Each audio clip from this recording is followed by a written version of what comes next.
Are you ready to do good, feel good, and buy pie? Slice of Life, Food and Friends' annual Thanksgiving pie sale is back. It's the sweetest way and the easiest way to give back this holiday season.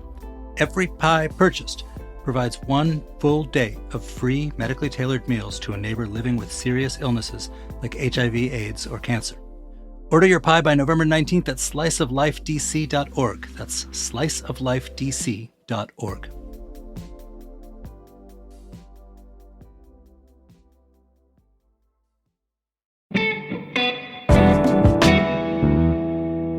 Today on CityCast DC, it's Election Day, and your guess is as good as ours about just what happens now. But if you're focused on the local fallout, Cuneyt Dil from Axios joined us to talk about what DC might look like in a second Trump administration. We recorded this back in July, but we're rerunning it today. Oh, and by the way, tomorrow's episode will drop a little bit later than usual. It'll be at 6:30 a.m., because we'll be up at the crack of dawn to bring you all the latest from the elections.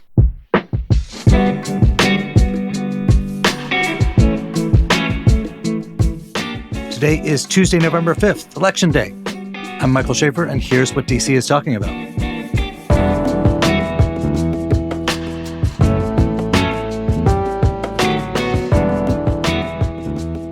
Hey, Cuneyt. Hey, Michael. So the Republican National Convention is here. Donald Trump is way up in a lot of polls. I don't know about you, but I've been hearing a lot of neighbors and conversations saying, what does this mean for our city? What has Trump promised to do to D.C. if he takes back the White House? So we looked at what a second Trump presidency would mean for local D.C., and he's made a vow to, quote, take over our horribly run capital. It's actually one of his most commonly repeated phrases we found at Axios. And he's made it sort of a bit in his rally speeches if you listen to many of them, if you happen to. I mean, you'll hear him rant about potholes and crime. He has a fixation on the street medians. He thinks they're not well built or something. But he turns it into this sort of campaign rally, a talking point, and he says it's going to be run properly when he gets in charge. And he even calls it an important part of his platform is to restore and rebuild D.C. into, quote, the crown jewel of our nation. So he's very fixated on Washington, D.C., the local town, in a way that presidents usually aren't. And this, for him, I think there are two reasons. A, he wants to make an example out of a Democratic-run city. And, of course, he wants to punish what he calls the swamp. And that gets to sort of what he wants to do on the federal level. And a lot of federal workers here are concerned about being fired, being purged, being removed, and their positions cut. You know, he wants to get rid of the Department of Education in its entirety. So on two levels, he would really impact D.C. in many ways. So let's go to the local city first. He's made a big point of talking about the city as being crime-ridden, crime-infested, graffiti-strewn. Practically speaking, what has he promised to do to change that? So this is sort of forecasting, but one thing he talks about is the National Guard, and he's talked about this in other cities and their context as well. But in D.C., he has a lot more control over the National Guard. He can send it in unilaterally. Other, states, the governor controls their National Guard, unlike the mayor of Washington. So that's something he could do, and he's talked about it. He's brought that to light. Now, crime has also decreased in D.C. I mean, you saw carjackings. Let's not let facts get in the way of a good plan to beat up on D.C. He could send in the National Guard, but, crime is down, so maybe that's not something he wants to do anymore, perhaps. But he can also appoint a tough-on-crime federal prosecutor for D.C., someone who would really, take a much more strict mission in terms of prosecuting local crimes as well. Those are two levers at his disposal when it comes to that issue in particular. The president also nominates judges for the District of Columbia. That's a great point. Yeah. And, the other part is just he can lean on conservatives in Congress to make laws more, tough on crime or get rid of some of the progressive reforms that D.C. has enacted as well. So there has been, over the 50 years of home rule under Democrats and Republicans, a basic, there's been kind of messing around with D.C. around the edges, but there hasn't been a whole lot of explicit legislating for D.C. There is home rule, and everyone has, I think for often for selfish reasons. They don't want to be the person you call for a pothole. They've been content to have the kind of edifice of self-rule in place. When he talks about total takeovers of the city, that suggests a really different approach towards home rule than Democratic or Republican predecessors. Yeah, and you wonder, like, how much of it is that just bluster? Obviously, we're talking about Trump here. And who wants to take over a $20 billion responsibility? That's what DC's budget is now. So, like, realistically, I think what's going to happen, and what my sources tell me, is that Congress, the Republican-controlled House, if it's still Republican, of course, they're going to be the lead on intervening in DC. So if they want to micromanage DC laws, you're going to look to the House GOP committee chaired by James Comer to be the lead on intervention, which is what he's done already. I mean, if you look at his track record, intervening in DC crime laws, other Republicans want to ban DC from disallowing right turn on red. All types of small, sort of maybe trivial matters. Republicans are going to have a lot of time on their hands and power on their hands if they can control both chambers of Congress. So they could say forbid even the sort of semi-legal cannabis we have now. I think anything is open. And like what you just said is an example of how Congress, instead of taking full control over the city, they're going to pick and choose and sort of play this game of, well, we can go after pot, we can go after non-citizen voting, we can go after, I think the latest thing was shutting down the DC Statehood Commission. It's an easy punching bag, especially if they control both chambers. Is the idea that it would be done via the budget process? You know, we're going to pass resolutions forbidding you from spending your own tax money on such and such thing we don't like. Or could they just pass a law saying from here on, cannabis in all of its forms is forbidden in the nation's capital? I think the budget process is just easier, and you sort of avoid the whole headlines and things as much as passing a full bill. But like one example is a new proposal would prohibit DC from enacting ranked choice voting. And that would be from the budget process because it would target the funding of any kind of move toward ranked choice voting in elections. And just to be clear, these are all things that have been, particularly when the Republicans hold the Congress or any chamber, these are things that have been put forward, but have not made it into the rules because there's a Democratic president or a Democratic Senate. Is that right? Right. Yes. So if they control both chambers, you can expect a hell of a lot more intervening in DC, prohibiting, environmental rules, getting rid of traffic speed cameras. I mean, some of these maybe listeners don't mind, but it's going to be very random what House Republicans will go after, and it will absolutely cause a nightmare for the city leadership because they don't know how to legislate if you're going to get knocked down from Congress in just a few months. I think the biggest, highest profile issue is abortion. The Republican platform now says they believe it's up to states, but this is, as we know, not a state. So with an act of legislation, they could forbid abortion in the nation's capital, or they could, have a U.S. attorney who's going to enforce Comstock rules against abortion in D.C. Is that something they have talked about at all? I haven't heard abortion specifically, but there's a history of that, right? Preventing DC from spending money on helping low-income women, get access to abortion. That's been a thing Republicans have pushed in the past. And, to add to that, like Republicans say in their platform adopted this week that they want to reassert greater federal control over DC. So on one level, they're handing things back to the states. But when it comes to DC, they want to have more control over the federal capital city.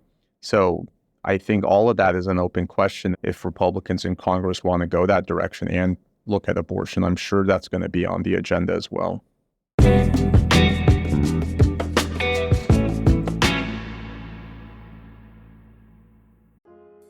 Let's be real, lawsuits are not fun. But with Christopher Nace and the trial lawyers at Paulson and Nace, at least they're a little easier. Paulson and Nace is a DC law firm in every sense of the word. It was founded here in 1979. Partner Chris Nace is a local who cares deeply about the DC community, even serving on the board of the local branch of the Living Classrooms Foundation in his free time. Nace and his associates, Samantha Peters, John Reese, and Maya Perry, handle medical malpractice, wrongful death, and other complex injury cases.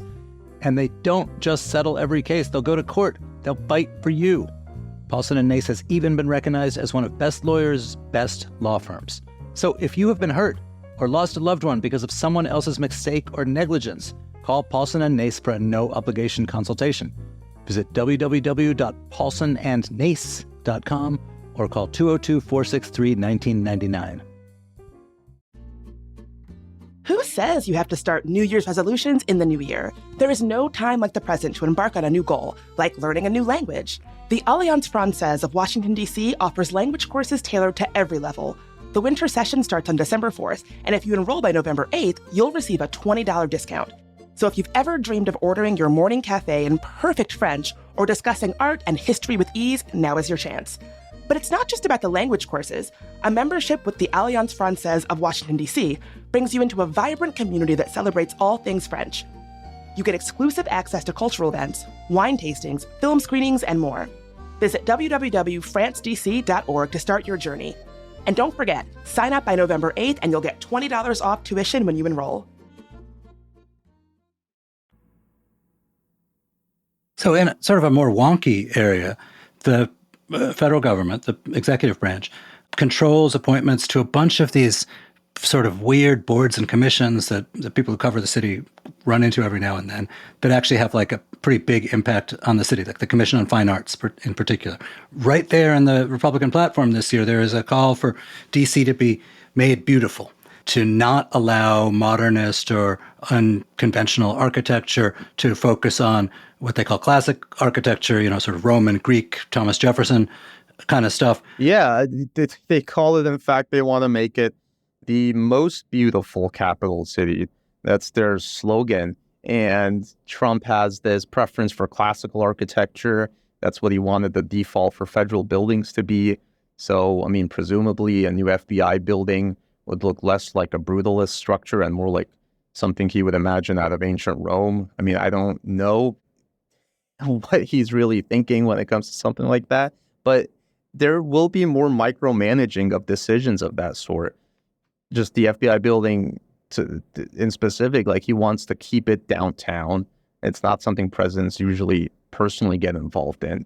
And the cityscape of downtown, again, will be impacted by the people he appoints, the planning decisions they make, the National Mall, the Freedom Plaza, all these kinds of iconic areas. He could definitely assert some touches and control over it. So the conventional wisdom when he was president last time was that he wanted the FBI building to stay on Pennsylvania Avenue because he was concerned that if it went away, a hotel would replace it, and that hotel would compete with his hotel. Well, his hotel is not his hotel anymore.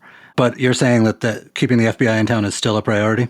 He still wants it. And last December, he posted in all caps, "Don't move the FBI," after Biden announced it was going to, after the Biden administration announced it would relocate to the Maryland suburbs. So he's very particular about the FBI building. It's not really clear to me why. Locals would, I think, prefer it to be demolished and redeveloped into mixed real estate, which I feel like someone like Trump might understand, given his background. But FBI building, he wants it in downtown. I don't really know why. So as you mentioned, there's this other thing, which is that in addition to being sort of mostly empowered to enact laws that control the lives of people who happen to live in Washington, the president is also the chief of the biggest employer in Washington. And they have these radical plans in Project 2025, which he claims is not his, but it's written by a bunch of his allies. And there is a lot of talk of things like changing civil service protections in order to fire lots of people who in Washington had assumed that their jobs were kind of permanent. Right. This Project 2025 that was developed by the Heritage Foundation, sure, he distanced himself from it. But again, people close to him came up with it. And Trump himself has said he wants to get rid of some of these civil servants. He said he wants to attack what he sees as this deep state, these people who get in his way.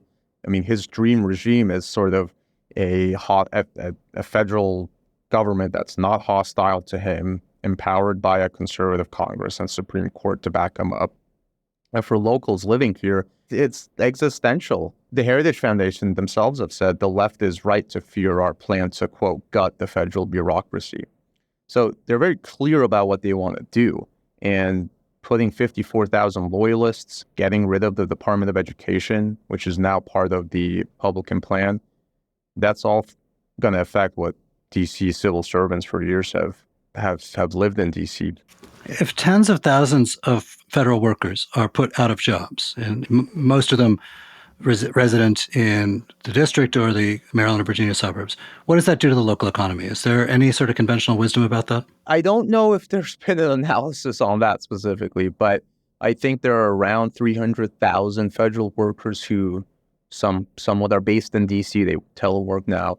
But, I mean, it's a big replacement of a lot of federal workers who probably live here already and then might get replaced with more conservative or ideologically aligned people. I mean, you got to figure that a lot of these might be outside of D.C. as well. I think most federal workers are based outside of the D.C. area. I mean, I've also considered, would he bring back federal workers into the office? Which, frankly, the D.C. mayor would appreciate that move, but not so much if he's gutting the federal government and taking jobs outside of her city. Right. And, and the other thing is, beyond the specifics, the kind of deal in Washington, going back, to the beginning of the growth of the government, has been there are these jobs here. They require quite a bit of education or expertise. You are not ever going to make law partner money. On the other hand, you're not nearly so exposed to risk of the boom bust of the economy. But all of a sudden, whether he's able to accomplish this all on day one or not, because a lot of people think it's illegal to just reclassify and fire people, it is introducing risk into a culture that didn't used to have as much of it. And I have to imagine that changes the city somehow.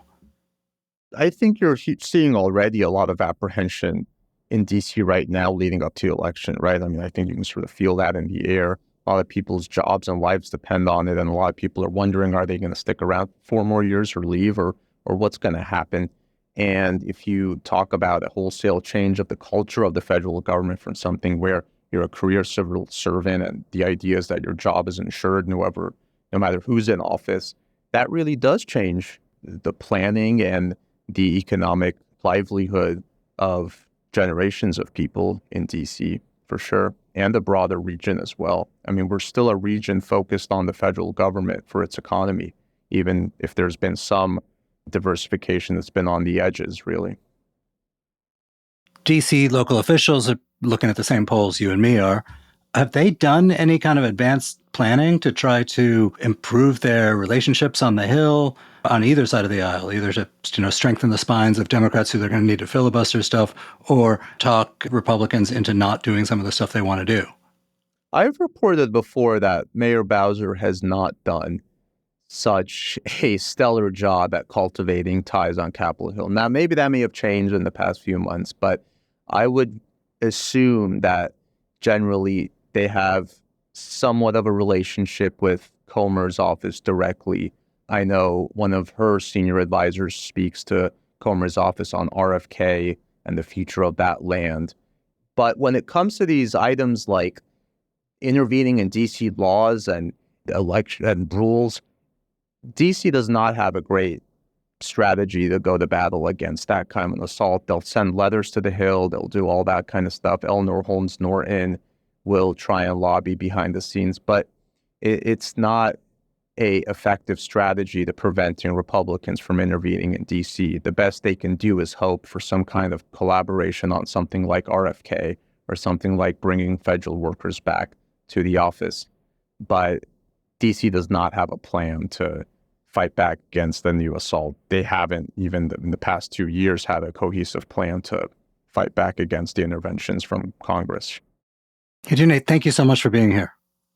Always a pleasure, Michael.